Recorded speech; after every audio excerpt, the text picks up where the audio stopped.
All right, well, joining me now for reaction is Dan Crenshaw. He's a Republican running for Congress in a border district in Texas, Texas 2nd District. He's also a decorated former Navy SEAL. We also have Allen Orr, an immigration attorney, here to debate. Gentlemen, thank you both for being here. So, Commander, I'll start with you. We've got a situation here where the president sees an imminent national security threat based on the status of what's happening on our border. Congress will not deliver on a border wall and the funding that he wants, so he says we're sending the troops. Now, we know there are limitations in what they can do at the border, but is this an important step, and will it help stem the tide? It absolutely is, and he's making good on his promise to the American people. That's what he ran on. He ran on a border wall, and it looks like that border wall, for now, temporarily, will have to be enforced by National Guard. And we have a long history of this in Texas, and frankly, we've been footing the bill. We're on the front lines. We realize this is a national security issue, and we spend our own money to actually put Department of Public Safety troops on the ground to help assist law enforcement. We also put National Guardsmen on the ground regularly to help with counter-drug operations. This is nothing new to us. It's important to us. And frankly, it's time for the federal government to help out. Alan, so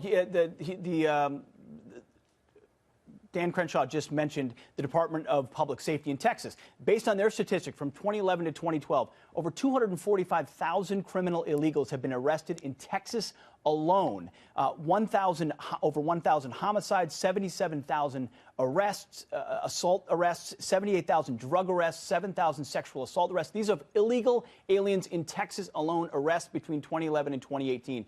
Yet, based on some of the commentary I've seen, you say there isn't a crisis at our border. Would you not acknowledge that we do not, at the federal level, have our hands around the border, and now's the time to address it? Well, I think there are ways to address the issue of the immigration crisis, and actually the border wall and actually an individual wall and a human wall is not the way to best address the issue. And to best sort of show that this is a man-made crisis is why now? It's been 12 months into this administration, and now all of a sudden, after this last fall of Congress, which there was sort of a DACA deal for a wall that he sort of ran away from, that we now want to deploy people to the troops. And it sounds like to me that Texas has it under control for the state of Texas, and that's really what the concern is right now. A little bit about federalism and what the National Guard is in place to do. So if states have the drive to put these individuals in place to do what they do at the national level, then why should the federal government sort of step in and say, Ellen, this why is what not you need now? to do? Is immigration not a federal issue? I mean, Texas may have stepped up to do its part, but ultimately, this is something that affects all of us and what the federal government should be doing. You say, why now? I ask, why not now if we haven't stemmed the tide and Congress hasn't delivered?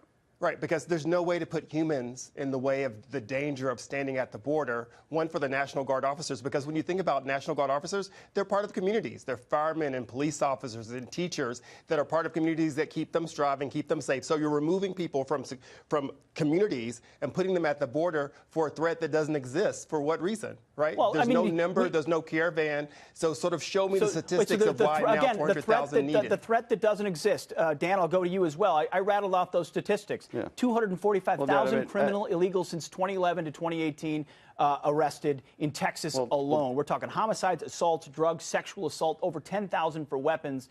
He says, Allen says, no threat here. Humans can't do it. If not humans and not a wall, how do we ever get our hands around this? And is it not a national security issue? We've got an invasion problem here. It's a national policy issue. That's how he did say one thing that was absolutely correct, which is that we waited too long. We should have done this before. We should have done this a long time ago. And frankly, it has been done before. The left is losing their minds about this, but it was done by Obama in 2010 and by Bush in 2006. So he's right that we have waited too long. He's also right that it's a dangerous border. And so you can't simultaneously say that the threat doesn't exist while also saying it's a dangerous border and too dangerous for our National Guard. What our National Guard is going to be doing down there is be the eyes and ears for our law enforcement. That is the role they're going to play, and it's a very useful role, and it's a role we need in Texas. Now, the Department of Public Safety here in Texas knows very well that we don't have the manpower to man every single inch of this border. So this is extremely helpful, and we welcome the help. And it is a federal issue. This is an international border. To say that the states have the resources to do it is wrong. It's not true. And Texans are on the front lines, and we're tired of footing the bill. Alan, as Dan has said, I mean, if you don't have people there, then you've got to have a wall. Now, if you don't want to send the people there, Alan, if you don't believe that the National Guard serves a proper function there, which could be a legitimate argument if that's your true concern, wouldn't you then say, well, now it's time for a border wall? We have, No, I would have say, to do something. Actually, absolutely, you would have to do something. And some of the ways to sort of stem this problem without spending the wasted money is to sort of look at technology. Because if people are really just there to sort of look and observe, that's something we do with iPhones. That's something we do with cameras. That's something that we can do with tripwires. There's no need to have a human person there to sort of look and see what's going on. So that argument sort of falls weak there. And sort of the concerns of what could happen, the danger at the border, is that someone could misfire. iPhones and tripwires are not a wall, are not a beautiful 30-foot border wall that is an actual obstacle that interdicts people trying to come across your border. It's very different. So the National Guard, if you're understanding the rules of what the National Guard can do at a port of entry, and with regards and sort of if you sort of hear the plan that it doesn't exist, as the governor of Oregon sort of said, that these individuals are not allowed to detain people or be involved as regular police officers. So therefore, they're only there to sort of be in the background, which he said specifically to watch and observe. We need them to be the eyes and the ears for law enforcement. Dan, you've been a Navy SEAL. You understand that an obstacle without oversight is not effective. So if you've got eyes and ears on an obstacle, you've got both layers necessary. And now it isn't wrong that we also need electronic surveillance to bolster this effort. I mean, it's a combination of both, okay? With any operation, and to say this operation wasn't planned or there's no planning, there's no talk about it, of course there is. Okay, this is a very simple military operation. We want to stop people from crossing a border. So, all right, so you need electronic surveillance, you need people on the ground, and then you need law enforcement in conjunction with that in order to be able to arrest and detain. Well, the Defense Secretary basically just said in your own skit that they were coming up with a plan that would be enforcement that would sort of comply with law. So therefore, there can't be a plan, because if there was a plan, then we'd already have seen that. So these are just a couple of days of action. Of course, the Pentagon's going to present a plan for this, and these things can.